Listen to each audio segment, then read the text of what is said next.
Buenas noches, hermanos, hermanas, compañeros, compañeras. Hace poco más de un mes estuve aquí, en este mismo lugar, expresando mi tremenda emoción, agradeciendo la invitación del mundo y pidiendo permiso de los pueblos y ancestros de estas tierras a hablar. Repito en esta ocasión esos agradecimientos, permisos y emociones.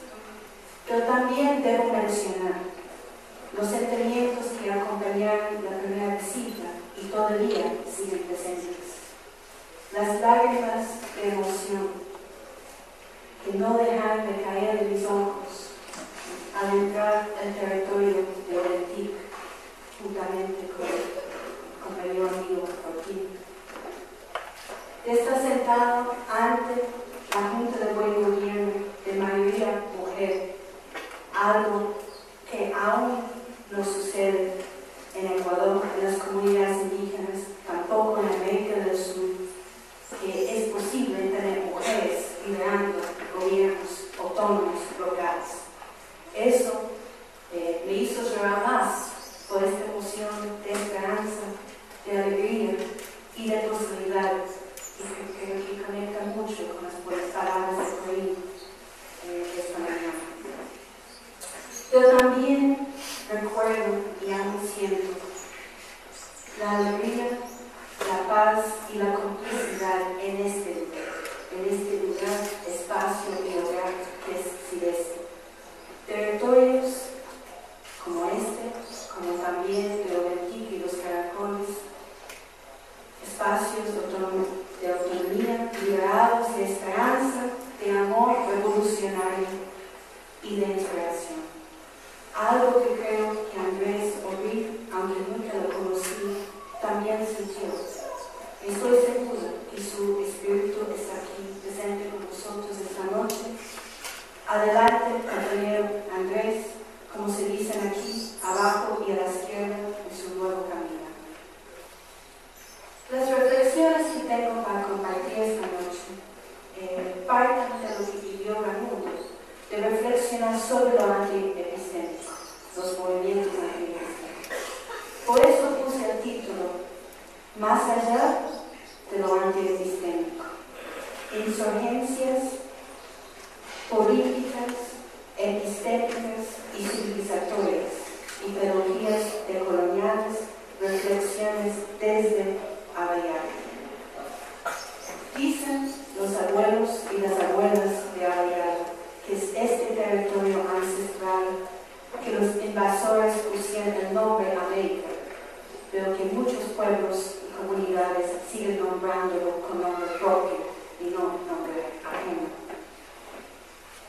¿Qué dicen esos abuelos y abuelas? Que las enseñanzas no están solo en las palabras, sino también en los silencios, en las voces otras que vienen de los cerros o montañas, de los vientos, de la tierra misma, de los animales, de las plantas, de los ríos, de los cielos, de las diosas y dioses y de los mismos ancestros.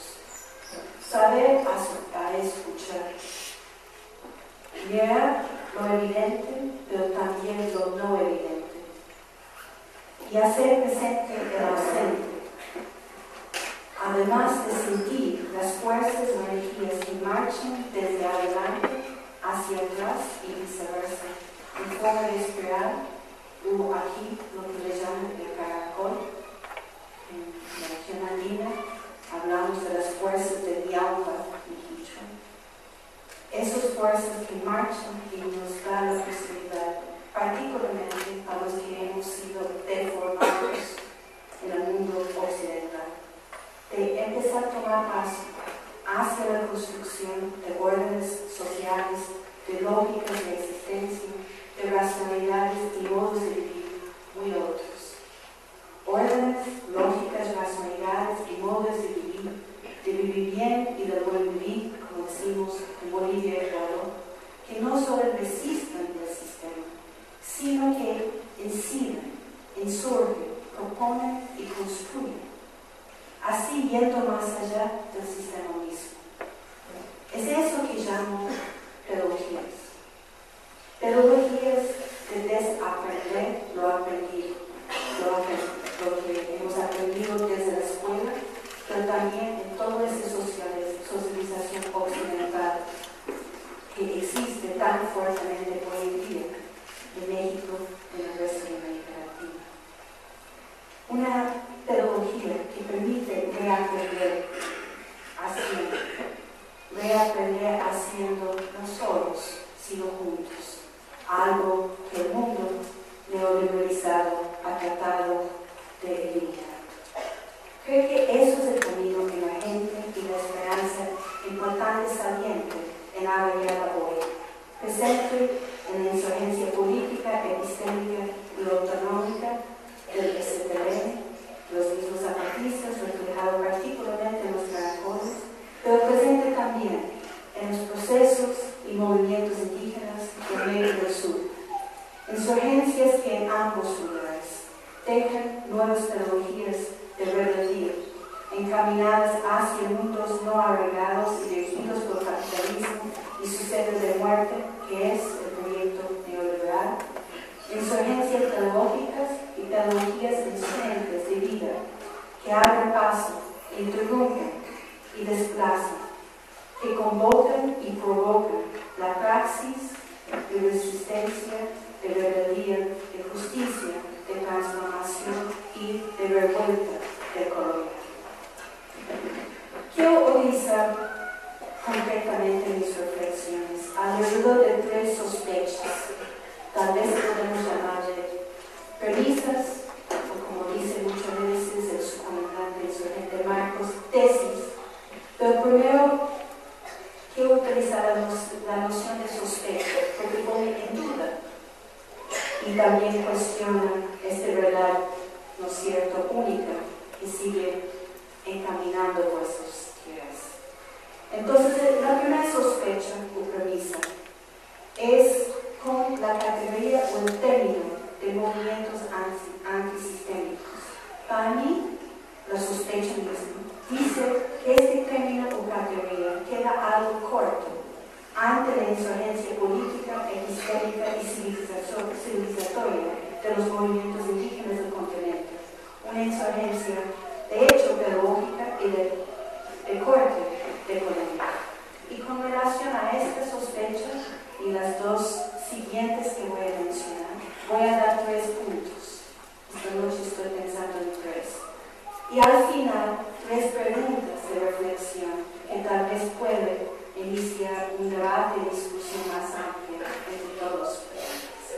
Entonces, el primer punto relacionado a esta sospecha sobre si antisistémico es el sí suficiente. El primer punto tiene que ver con esta complicidad histórica entre el capitalismo y la comunidad colonial. Con colonialidad me refiero, y me imagino que es algo que también Laura Wolfe y Silvia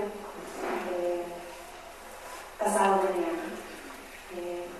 Con colonialidad estoy refiriendo a una matriz de poder que ha subordinado y ha mantenido los pueblos indígenas, pero también los pueblos afrodescendientes, pero también las mujeres, particularmente las mujeres indígenas y las mujeres afros, sus conocimientos y cosmovisiones de vida como inferiores, como no racionales, como algo no moderno, como algo no civilizado. Al mismo tiempo que va expropiando este conocimiento, explotando la fuerza laboral indígena y afrodescendiente, y invadiendo sus tierras y intentando hacerles entrar como una forma de exterminio y asimilación del sistema capitalista.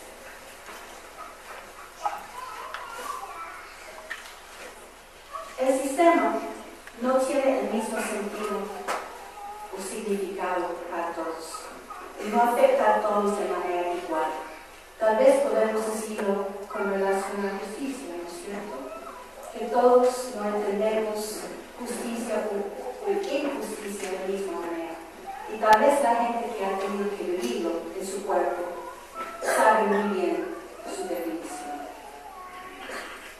Para los pueblos indígenas, distinto, los pueblos afrodescendientes, la lucha no es solamente con relación a la pobreza. En este sentido, no creo, y eso podría ser un punto de discusión con Sergio y con su presentación esta mañana. Yo no creo que es una cuestión simplemente de lucha de clase, sino es con relación a este poder y dominación colonial, histórico, que en cierta forma es ético y racial. Es decir, que es algo donde la cuestión de clase no puede separarse del uso de la idea de raza y el uso de color como instrumentos de dominar y de interiorizar.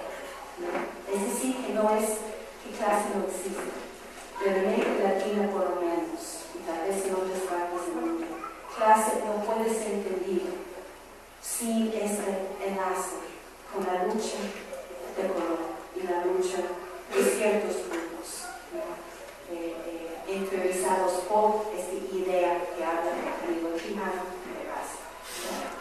Como dice el libro histórico Quichua de Ecuador, Luis Márquez, el problema histórico aún presente es la carga colonial. En este sentido, y como dice Walter Ignoto, debemos hablar no simplemente del sistema mundo, sino del sistema mundo moderno colonial. Pero tal término, de hecho, tal vez un poco académico, no tiene mayor sentido para los pueblos y comunidades que entienden mejor que nosotros el problema. Es una lucha ancestral, es una lucha por la existencia, es una lucha por la vida. Por eso, no se define como movimientos antisistémicos. Por lo menos en América del Sur, y creo que es igual aquí en México, los mismos movimientos indígenas no se autodefinen como movimientos antisistémicos, sino como movimientos indígenas. Un nombrado por su propia comunidad, su nombre propio, ¿no? En este sentido, aunque su lucha es y también en contra del capitalismo neoliberal, eso no es el único eje de la lucha. Entonces, mi segundo punto con relación a esta sospecha sobre el origen epistémico tiene que ver con la relación a la insurgencia. El paso de la resistencia y oposición defensiva de estar en contra de algo, ¿no es cierto?, a una insurgencia ofensiva de creación, de construcción e intervención, no solo en el terreno social y político, sino también en los terrenos intelectuales, epistémico-conceptuales, civilizatorios y existenciales, dando criterios claves para repensar y refundar lo nacional o lo plurinacional, como decimos en países como Bolivia ahora, y las nociones de vida, de vivencia y de articulación social, y posible desafiando las estructuras y patrones coloniales e imperiales de poder que históricamente han organizado. Esta ofensiva se refleja claramente en las palabras de su comandante Marcos cuando dice, y cito, a veces muchas, tantas, que la sonrisa nos arranca, que las rabias buscan sus propios caminos, nuevos otros, y el no que levanta ya no solo resiste, también empieza a proponerse. Algo que Evo Morales en Bolivia ha dicho, o ha hecho la referencia cuando dice, ya basta resistir, es tiempo de construir.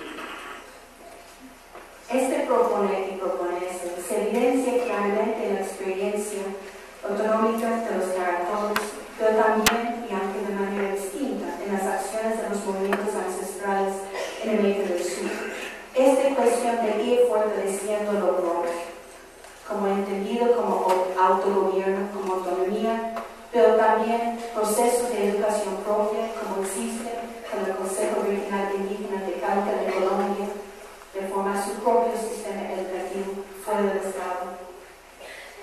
En Ecuador, una red de poderes locales establecidos desde mediados de los años 90 como repensar conjuntamente y en red y colectivo la posibilidad de poder local de otra manera, el fortalecimiento de los ayllus en Bolivia y hoy en día, como voy a mencionar brevemente a continuación, esta noción de no como la solución, pero sino como un elemento en esta lucha de ofensiva de construcción.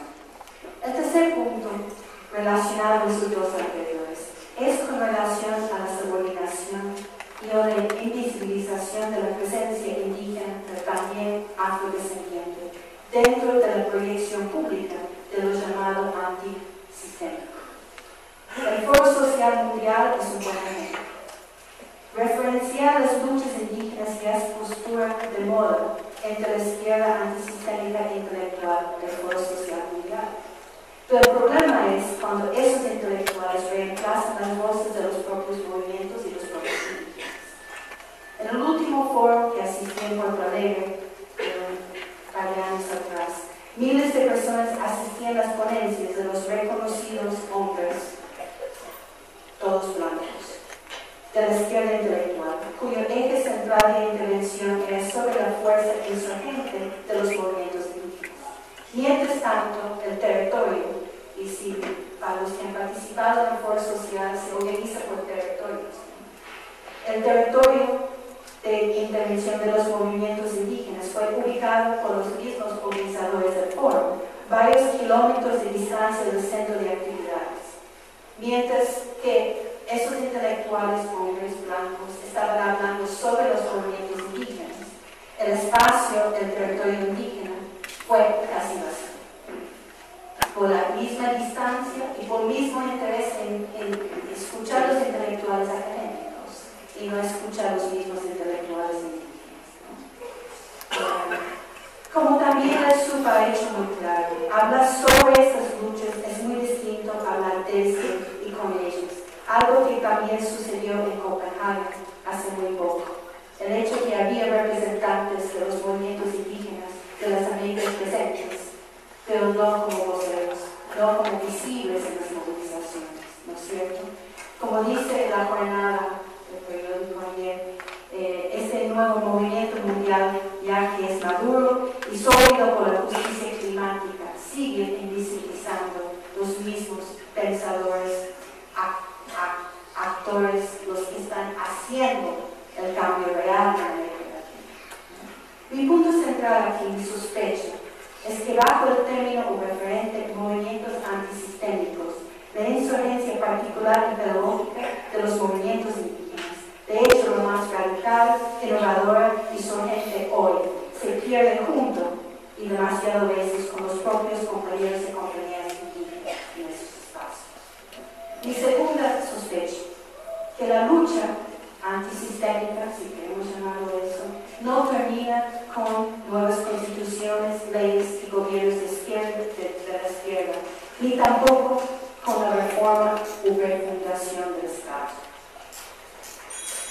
La nueva constitución de Ecuador, junto con la de Bolivia, son consideradas las más revolucionarias y las más antisistémicas que ha llegado a América Latina.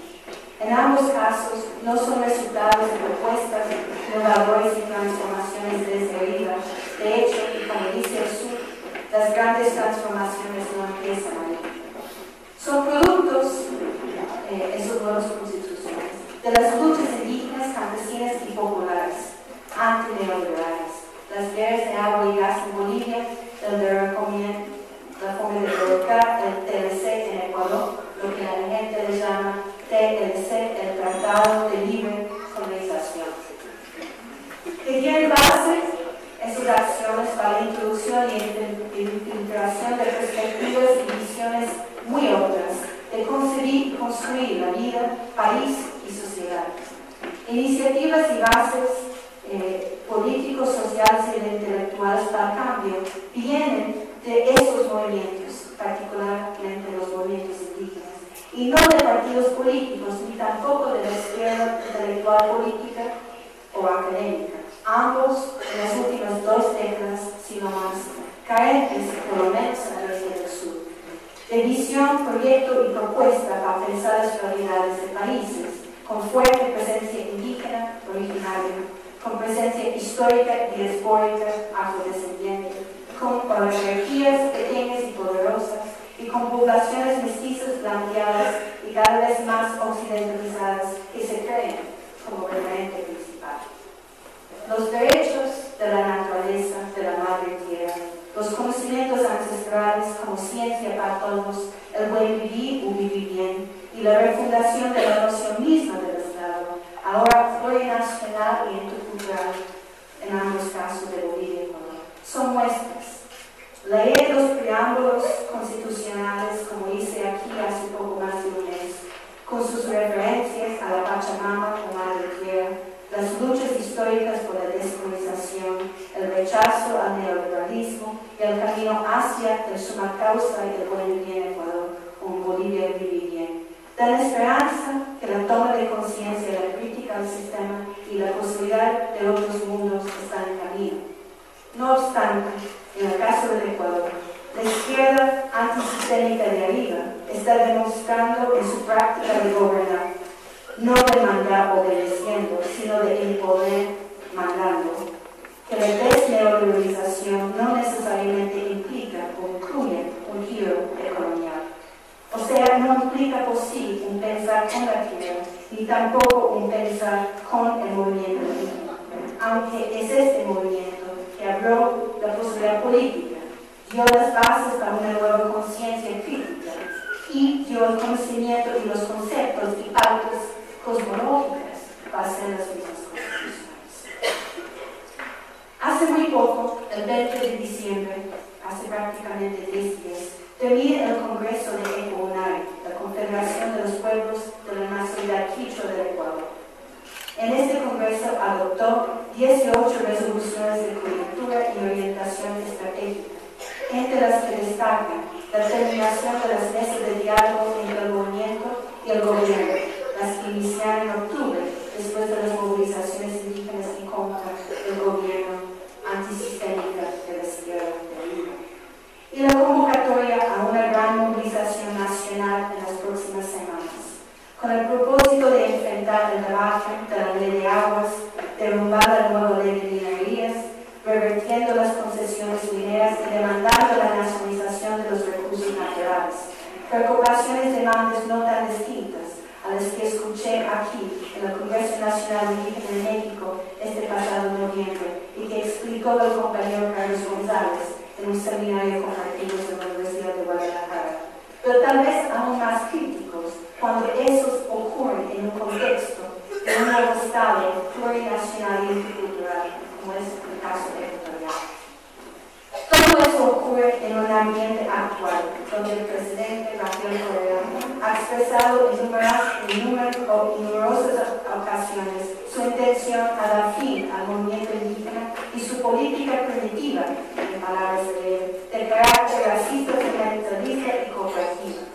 En la denominada Revolución Ciudadana del socialismo del siglo XXI, que pretende acabar con la larga noche neoliberal, no cabe resistencia y rebeldía interna.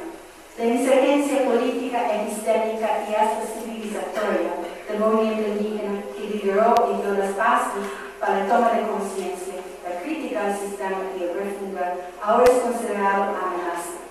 Por su propia insurgencia, por su sentido identitario político colectivo y de carácter ancestral, y por su persistencia y conciencia de lucha, no solo en contra del sistema y sus disfraces izquierdistas, sino también por su completa descolonización. La historia se repite, algo que ustedes conocen muy bien con los acuerdos de San Andrés. La izquierda de arriba, ahora con su discurso y política de inclusión individual, ciudadana, versus los pueblos ancestrales, movilizados y aún rebeldes de abajo. A pesar de la constitución revolucionaria y la política anti-neoliberal, anticapitalista y anti-imperial, es decir, antisistémica, el patrón de poder colonial permanece. Los indios, entre comillas, o guisados, son obstáculos que merecen la eliminación. Mi última sospecha.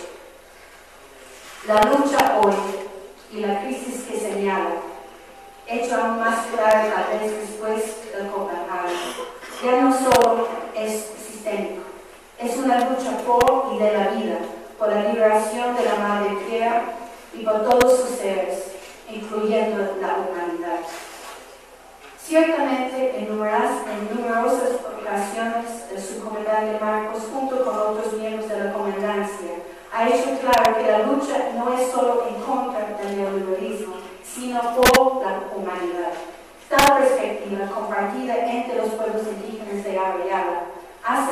meollo del asunto, el control y la destrucción de conocimientos de naturaleza y vida que es céntrico al capitalismo global. El dominio sobre las racionalidades culturales ancestrales de la madre tierra. Por eso, los movimientos indígenas se refieren al libre comercio como una nueva forma de invasión y colonización. En la región andina, los principios claves de vivir bien en Bolivia y buen vivir en Ecuador orientan un cambio que pretende ir más allá de la resistencia al mercado y hacia la creación y construcción de una forma muy óptima de vivir, entendida no en términos de ingresos, el vivir mejor, algo que la publicidad del gobierno mexicano tiene en muchos de sus caracteres en este país, de vivir mejor, sino más bien una noción de vida con relación a la identidad cultural, la comunidad, la armonía con la madre tierra, algo que habló hace prácticamente un año el comandante Moisés acá. En la Constitución ecuatoriana, el buen vivir, en suma causa y quichua, es el eje organizador explícitamente presente en 75 artículos que cruzan, entre otros, educación, salud, vivienda, trabajo, economía, participación, hasta relaciones internacionales. Pero el buen vivir de pronto va a ser el nuevo eje político-cultural de UNESCO, hecho que hace sospechar una nueva coadjuvación. No obstante, y a la diferencia de la cultura de muerte, que es la política imperial, colonial y neoliberal, aquí y una política obviamente que nunca se preocupó por la madre tierra y la mujer. Aquí la lucha es por la cultura de vida, por la presencia de la ausencia, por la escucha de los gritos de lo que Franz Fanon llamó hace muchos años atrás los condenados de la tierra, que incluya el grito mismo de la madre tierra. Es en este contexto que los pueblos y naciones de América se autodeclaran como los guardianes del futuro de la humanidad. Yo creo que sería mejor tener esos pueblos y comunidades como los guardianes que tiene UNESCO.